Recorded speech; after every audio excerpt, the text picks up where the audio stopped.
Okay, welcome in one and all. I'm now going to be reviewing all of Monday's action in the NHL. There were 7 games on tap, starting with the 2 teams you see on your screen in the Edmonton Oilers, and they were in Florida to take on the Panthers. The Panthers would prevail, getting the victory. 5-3 would be the final score on this one. No surprise here, the Oilers always have a tendency to strike first, but they are not able to hold the lead. So McDavid would score with just about 6 minutes into that period, an even strength goal, his 5th of the season from Draisaitl and Bouchard. Kane would then double up the lead to 2-0, getting his 8th goal of the season, exactly 9 minutes into that frame. An even strength goal from Derek Ryan and Ryan McLeod. Connor Verhaeghe would then get the first goal for the Panthers, his 8th of the season on a power play, 10 minutes and 36 seconds into that period, assisted by Reinhardt. And then McCullough would then tie it up, his 2nd goal of the season with just over 4 minutes remaining, an even strength goal from Stenlund. So it was all tied up at 2 heading into the second period. McDavid would then get his 2nd goal of the game, his 6th of the season, no assists on his score. 5 minutes exactly into the second to give the Oilers a 3-2 lead. And then after that, it would be all Florida. Mikkola would then get his 2nd goal of the game, tying it up, getting his 3rd of the season. An even strength goal, exactly 1 minute and 8 seconds after McDavid scored, assisted by Verhaeghe. Stenlund would then give the Panthers their first lead of the game, 4-3, 13 minutes and 42 seconds into that frame, assisted by Luosterainen. Oh, wow. So it was 4-3 in favor of the Panthers heading into the third period. Sam Bennett would get his first goal of the season, icing the game, making it 5-3 with just 43 ticks to go, assisted by Stenlund and Forsling. So 5-3 is where we stand at the end of that. With the victory, the Panthers are now sitting at 12-5-1, and with the loss, the Oilers are now at 5-11-1. The next matchup takes place in Tampa, so also in Florida, where we have the host Lightning, and they were taking on the Boston Bruins. It would take until overtime to decide a winner in this one, and the home team would prevail. Janot would get his 4th goal of the season, his 4th of the season. Oh my gosh. Janot would kick things off, getting his 4th goal of the year, assisted by Tyler Mott and Isimont, 6 minutes and 39 seconds to open up the scoring in the first. An even strength goal. Zaka would then tie things up with about 10 minutes and 5 seconds remaining in that frame, his 7th goal of the season, assisted by Pasternak and Marchand.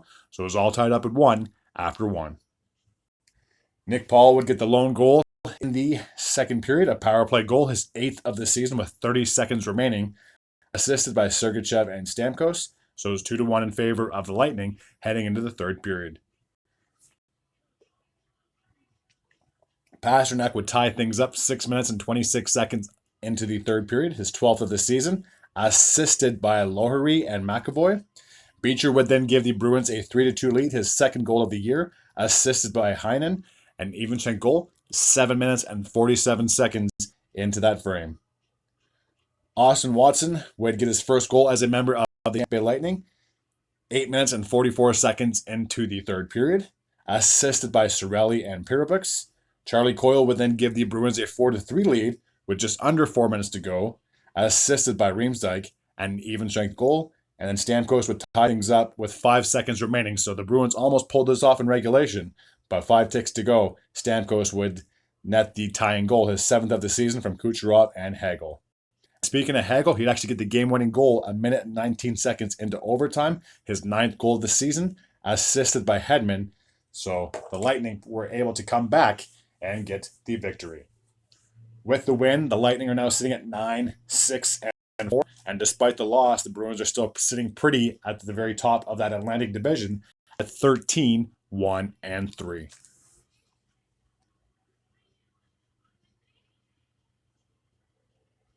Take a look at the next matchup, which takes place in Dallas, where we have the host team and the Stars, and they were taking on the New York Rangers. So 2 of the better teams in the league going up against each other. The Stars would prevail in this one, doubling up the Rangers. 6-3 would be the final score. Trocheck would kick things off on a power play with just under 4 minutes remaining in the first, his fifth goal of the season from Kreider and Gustafsson, so it was 1-0 in favor of the Rangers heading into the second period. Kako would then double up the lead, getting his second goal of the season, assisted by Bonino and Trouba, 13 minutes and 38 seconds into that period. Jamie Benn would then get his fourth goal of the season to get the Stars on the board. 2-1 at that point, an even strength goal from Pavelski and Hintz with 14 minutes and 23 seconds into the frame. So just under 5 minutes to go, or under 6 minutes to go in the period.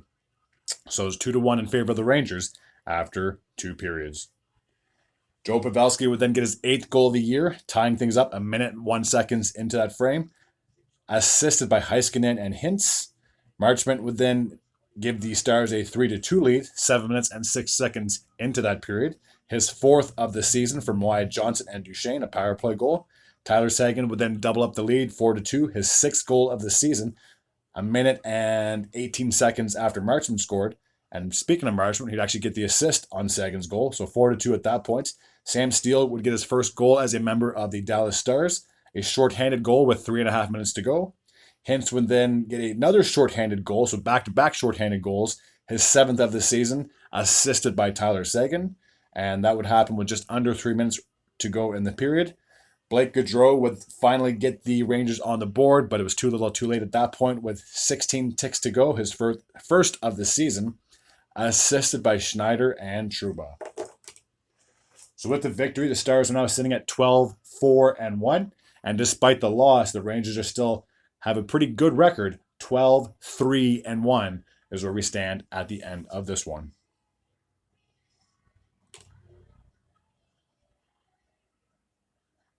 The next game takes place in Smashville, where we have the Predators, and they were taking on the Colorado Avalanche.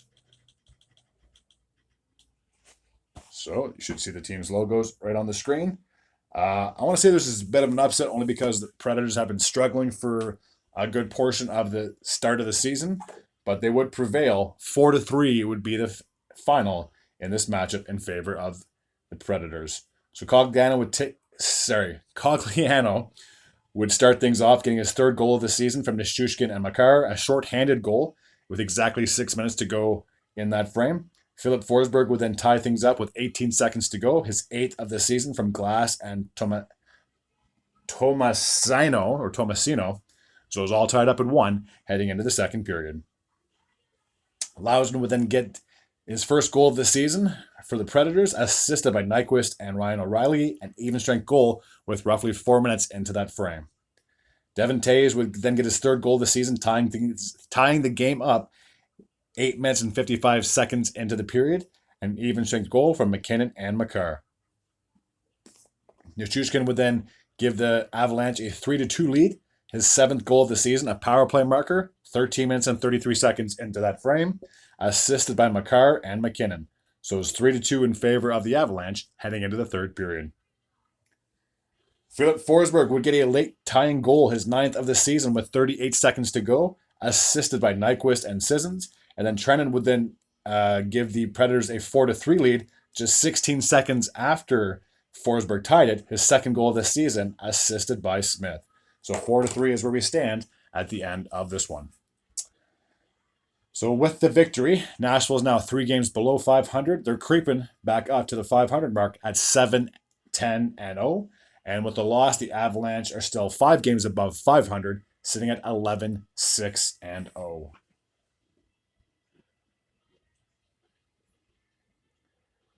Take a look at our next matchup, which takes place in the desert, Arizona, and they were taking on the Los Angeles Kings. The Coyotes and Kings met up in the desert. The final score on this one would be 4-1 in favor of the away team. The Kings still, if I'm not mistaken, are still undefeated on the road, which is absolutely absurd. When you think about playing away games, you're not going to have as many fans in the stand, but evidently they when they're away from their home arena. So Trevor Moore would kick things off, a short-handed goal with 3 minutes and 36 seconds into that first period, his 8th of the season, assisted by Deneau. Kopitar would then double up the lead 8 minutes and 20 seconds into that frame, an even strength goal from Byfield. So it's 2-1 in favor of the Kings heading into the second period. Moore would then get his second goal of the game, his 9th of the season, an even strength goal with 4.5 minutes to go in that frame. Logan Krause would get his 8th goal of the season with 1 minute and 5 seconds to go to get the Coyotes on the board. An even strength goal from Bjorkqvist and Michelli. And then in the third, with 3 minutes and 45 seconds to go, Philippe Deneau would ice the game 4-1, his 4th of the season, an even strength goal from Lafayette and Roy. With the victory, the Kings are now sitting at 11-3-3, and with the loss, the Coyotes are back to 500 at 8-8-2. The next matchup takes place in Seattle, where we have the host team in the Kraken, and they were taking on the Calgary Flames. So two teams from the Pacific duking it out. The final score on this one would be 4-3 in favor for the Flames. It would take until overtime to decide a winner, so therefore both teams were guaranteed a point. Obviously, Calgary getting the second point because they have the winning goal. Elias Lindholm would kick things off just 1 minute and 16 seconds into the first, his 4th of the season from Anderson and Uyghur, an even strength goal at that. Vince Dunn would then tie things up 8 minutes and 42 seconds into that frame, his 3rd of the season, an even strength goal for him, assisted by Wenberg. Jonathan Huberdeau would then get his 4th goal of the year on a power play, 11 minutes and 40 seconds into that frame, assisted by Anderson and Nazem Kadri. So it's 2-1 in favor of the Flames heading into the second period. Jordan Eberle would then tie things up 8 minutes and 21 seconds into that frame, his 3rd of the season from Dunn and Gord. McCann would then add on to the lead 3-2. Sorry, he would then give the Kraken a lead, his 8th of the season from Larson, 10 minutes and 25 seconds into the second period. And that's where we would stand after 2. With just over 4 minutes remaining in the third, Majupani would tie things up, getting his 5th goal of the season from Noah Hannafin and Christian Tanev. And then Rasmus Andersson would then get the game-winning goal 3.5 minutes into overtime, so just about 1.5 minutes to go, his 3rd of the season from Backlund and Huberdeau. So with the victory, the Flames are now just 1 game below 500. Who would have guessed at the start of the season compared to now they'd be almost at 500? 7-8-3 is where they stand. And with the overtime loss, the Kraken are at 7-8-5. The last matchup takes place in Vancouver. 2 more teams from the Pacific were duking it out on Monday night. So we had the Vancouver Canucks, and they were playing host to the San Jose Sharks.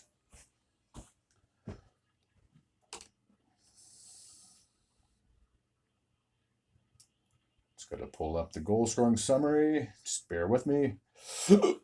Excuse me. So the Canucks would prevail in this matchup. The final score would be 3-1.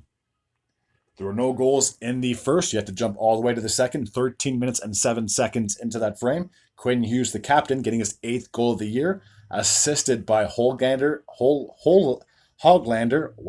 and Beauvillier, an even strength goal.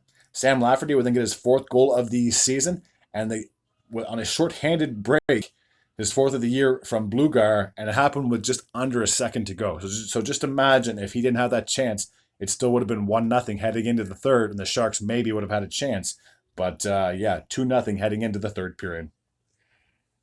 On that same power play, Hurdle would score 48 seconds into the third. So just imagine if Lafferty didn't score, Hurdle could have had the game-tying goal with just under a minute into that frame. His 4th of the season from Addison and Granlund, and then that would make it 2-1 at that point. And then JT Miller would then double up the lead 3-1. His 12th goal of the season from Besser and Quinn Hughes, an even strength goal at that. So with the victory, the Canucks are sitting at 13-5-1. And with the loss, the Sharks, those poor Sharks, are at 3-14-1. As always, if you like this type of content, I do videos on the daily. Please feel free to hit the sub button if you're new to this channel. And as always, take care.